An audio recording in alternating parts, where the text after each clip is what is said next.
PM Shri പദ്ധതിക്ക് ശേഷം കേരളത്തിലെ വിദ്യാഭ്യാസ മേഖലയെ RSSന് ഹിന്ദുത്വ ഭരണകൂടത്തിന് കീഴൊതുക്കി കൊടുത്ത ഏറ്റവും പുതിയ സംഭവങ്ങളിലൊന്നാണ് കേരള ടെക്നിക്കൽ യൂണിവേഴ്സിറ്റിയുടെ വൈസ് ചാൻസലറായി സിസ തോമസിനെ നിയമിക്കാൻ കേരളത്തിലെ സർക്കാർ നേതൃത്വം, പ്രത്യേകിച്ച് മുഖ്യമന്ത്രി, കേരളത്തിൻ്റെ ഗവർണറോട് സമ്മതിക്കുകയും ലോക്ഭവൻ അതിനുശേഷം പുറത്തിറക്കിയ പത്രക്കുറിപ്പും ഈ നാടിനോട് പറഞ്ഞുകൊണ്ടിരിക്കുന്നത്.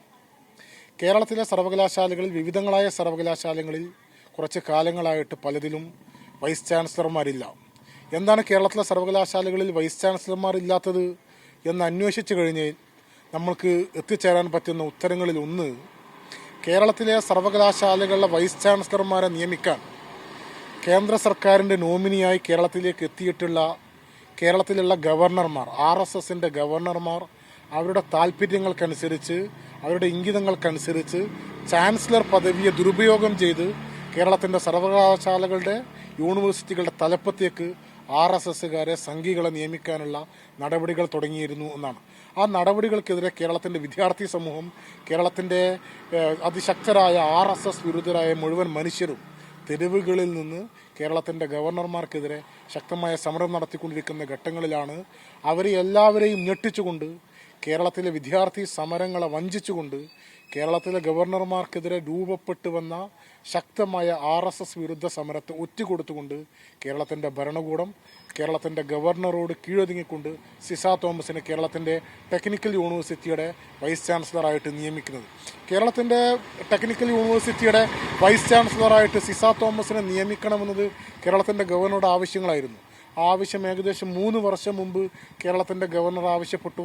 കേരളത്തിൻ്റെ ഭരണകൂടം അതിന് വഴങ്ങിയിരുന്നില്ല എന്ന് മാത്രമല്ല, കേരളത്തിൻ്റെ ഭരണകൂടവും കേരളത്തിൻ്റെ ഗവർണറും തമ്മിൽ ചാൻസലർ പദവിയെ ദുരുപയോഗം ചെയ്ത് കേരളത്തിൻ്റെ സർവകലാശാലകളുടെ വൈസ് ചാൻസലർമാരെ RSS നോമിനികളെ നിയമിക്കുന്നതിനെതിരെ വലിയ നിയമ പോരാട്ടങ്ങൾ നടന്നുകൊണ്ടിരിക്കുന്നുണ്ട്. ആ നിയമ പോരാട്ടങ്ങൾ ഒരു ഘട്ടത്തിൽ അത് സുപ്രീം കോടതിയിൽ ആ കേസെത്തി. സുപ്രീം കോടതിയിൽ എന്താ സംഭവിച്ചത്? കേരളത്തിൻ്റെ ഗവർണർ ഒരു പട്ടിക കൊടുത്തു, കേരളത്തിൻ്റെ സർക്കാർ ഒരു പട്ടിക കൊടുത്തു. ഈ സർക്കാരിൻ്റെയും കേരളത്തിൻ്റെ ഗവർണറുടെയും വിഭിന്നങ്ങളായ 2 പട്ടികകൾ കണ്ടപ്പോൾ ബഹുമാനപ്പെട്ട സുപ്രീം കോടതി ഒരു പുതിയ റിട്ടയർ ചീഫ് ജസ്റ്റിസിനെ നിയമിച്ചു, ഒരു പുതിയ പട്ടിക ഉണ്ടാക്കി. അതിൽ നിന്ന് ഒരു സെർച്ച് കമ്മിറ്റിയായി പ്രവർത്തിച്ച് അതിൽ നിന്നൊരു വൈസ് ചാൻസലറെ നിയമിക്കാൻ വേണ്ടി തീരുമാനിച്ചു. അങ്ങനെ ഇന്ത്യയിലെ തന്നെ ഒരു മുതിർന്ന സുപ്രീം കോടതി ചീഫ് ജസ്റ്റിസ്, പഴയ ഒരു റിട്ടയർഡ് ജഡ്ജി അന്വേഷിച്ചൊരു പുതിയ പട്ടികയുണ്ടാക്കി. ആ പട്ടിക നാളെ ബഹുമാനപ്പെട്ട സുപ്രീം കോടതിക്ക് മുന്നിൽ സമർപ്പിക്കാനിരിക്കുന്നതിന് തൊട്ട് മുന്നെയാണ് കേരളത്തിൻ്റെ ഗവർണറും കേരളത്തിൻ്റെ മുഖ്യമന്ത്രിയും ഒത്തുകളിച്ച് ഒരു സിസ തോമസ് എന്ന് പറയുന്ന RSSന് താല്പര്യമുള്ള, കേരളത്തിൻ്റെ ഗവർണർക്ക് താല്പര്യമുള്ള ഒരു വ്യക്തിയെ കേരള ടെക്നിക്കൽ യൂണിവേഴ്സിറ്റിയുടെ വൈസ് ചാൻസലറായി നിയമിക്കുന്ന ഉത്തരവ് കൊടുക്കുന്നത്, അതിന് സമ്മതിക്കുന്നത്. ഇത് കേരളത്തിലെ ഉന്നത വിദ്യാഭ്യാസ മേഖലയെ RSSന് കീഴൊതുക്കി കൊടുക്കുന്ന കേരളത്തിലെ ഇടതുപക്ഷ ഭരണകൂടത്തിൻ്റെ സമീപനങ്ങളുടെ തുടർച്ചയാണ് എന്നാണ് ഫ്രട്ടേണിറ്റി മൂവ്മെൻറ്റ് മനസ്സിലാക്കുന്നത്. കേരളത്തിലെ സിസ തോമസ് കേരള ടെക്നിക്കൽ യൂണിവേഴ്സിറ്റിയുടെ താൽക്കാലിക വൈസ് ചാൻസലർ പദവി ഏറ്റെടുക്കാൻ വന്ന ഘട്ടങ്ങളിലെല്ലാം വലിയ സമരങ്ങൾ കേരളത്തിലെ SFI അവർക്കെതിരെ നടത്തിയിരുന്നല്ലോ. ഇന്നിപ്പോൾ അവർ സ്ഥിരം VCയെ നിയമിച്ചു, അവർ VC സ്ഥാനം ഏറ്റെടുത്തു. പൂച്ചെണ്ടുകൾ കൊടുത്തുകൊണ്ടാണ് സർവകലാശാലയിലെ ഉദ്യോഗസ്ഥന്മാർ അവരെ സ്വീകരിച്ചത്. പൂച്ചെണ്ടുകൾ കൊടുത്ത് അവരെ സ്വീകരിക്കുമ്പോൾ പ്രതിഷേധത്തിൻ്റെയോ മുദ്രാവാക്യത്തിൻ്റെയോ സമരങ്ങൾ കേരള സാങ്കേതിക സർവകലാശാലയ്ക്ക് അകത്ത് ഉയർന്നില്ല. അന്ന് ഉയർത്തിയിരുന്ന താൽക്കാലിക VCയുടെ ഉത്തരവാദിത്തം ഏറ്റെടുക്കാൻ വേണ്ടി അവിടേക്ക് എത്തിയപ്പോൾ ഉയർത്തിയിരുന്ന SFI നിശബ്ദമായി നോക്കിയിരിക്കുന്നു. ഞാൻ മനസ്സിലാക്കുന്നു, കേരള ടെക്നിക്കൽ യൂണിവേഴ്സിറ്റിയിലെ ഉദ്യോഗസ്ഥന്മാർ, ജീവനക്കാർ നൽകിയിരിക്കുന്ന പൂച്ചെണ്ട് അവരുടെ പൂച്ചെണ്ടല്ല, കേരളത്തിലെ സർക്കാരിൻ്റെ പൂച്ചെണ്ടാണ്. അതിൽ SFI കാരണം കൂടി കേരള സർക്കാരിന് വേണ്ടി പൂച്ചെണ്ട് സമർപ്പിച്ചിട്ടുണ്ടോ എന്ന് ഞങ്ങൾ ഈ നാട്ടിലെ വിദ്യാർത്ഥി സമൂഹത്തോട് ചോദിക്കുകയാണ്. എല്ലാ സമരങ്ങളെയും ഒറ്റുകൊടുത്ത കേരളത്തിലെ വിദ്യാർത്ഥി സമരങ്ങളെ, ദേശീയ വിദ്യാഭ്യാസ നയത്തിനെതിരെയുള്ള സമരം, PM ശ്രീക്കെതിരെയുള്ള സമരം, ഏറ്റവും അവസാനം കേരളത്തിലെ സർവകലാശാല വൈസ് ചാൻസലർമാരെ RSSന് വേണ്ടി നിയമിക്കുന്ന ഗവർണർമാർക്കെതിരെ നടത്തിയ സമരങ്ങളെല്ലാം സർക്കാരിന് വേണ്ടി ഒറ്റുകൊടുത്ത വിദ്യാർത്ഥി വിരുദ്ധ സമീപനമാണ് SFI സ്വീകരിക്കുന്നത് എന്നുകൂടിയാണ് ഫ്രട്ടേണിറ്റി മൂവ്മെൻറ്റിന് സൂചിപ്പിക്കാനുള്ളത്.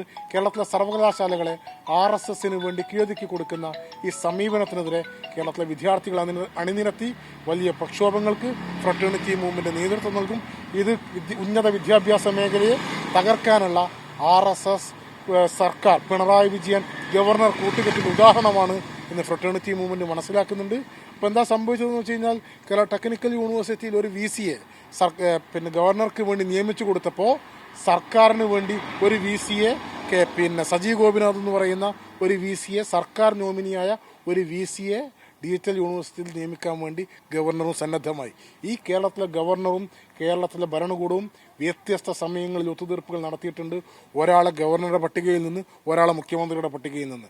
എന്നിട്ട് കേരളത്തിലെ വിദ്യാർത്ഥി സമൂഹങ്ങളെ വഞ്ചിക്കുന്ന സംഘപരിവാര വിരുദ്ധ സമരങ്ങൾ ഒറ്റുകൊടുക്കുന്ന സമീപനമാണിത്. ഈ സമരങ്ങൾക്കെതിരെ വിദ്യാർത്ഥികൾ അണിനിരത്തി അതിശക്തമായ പ്രക്ഷോഭങ്ങളുണ്ടാവും. കേരളത്തിൻ്റെ ഉന്നത വിദ്യാഭ്യാസ മേഖലയെ തകർക്കാൻ RSSന്റെ ഗവർണറുടെ താൽപ്പര്യങ്ങൾക്കെതിരെ അതിശക്തമായ സമരവുമായി ഫ്രട്ടേണിറ്റി മൂവ്മെൻറ്റ് തുടരുക തന്നെ ചെയ്യുമെന്ന് ഞങ്ങൾ സൂചിപ്പിക്കുകയാണ്.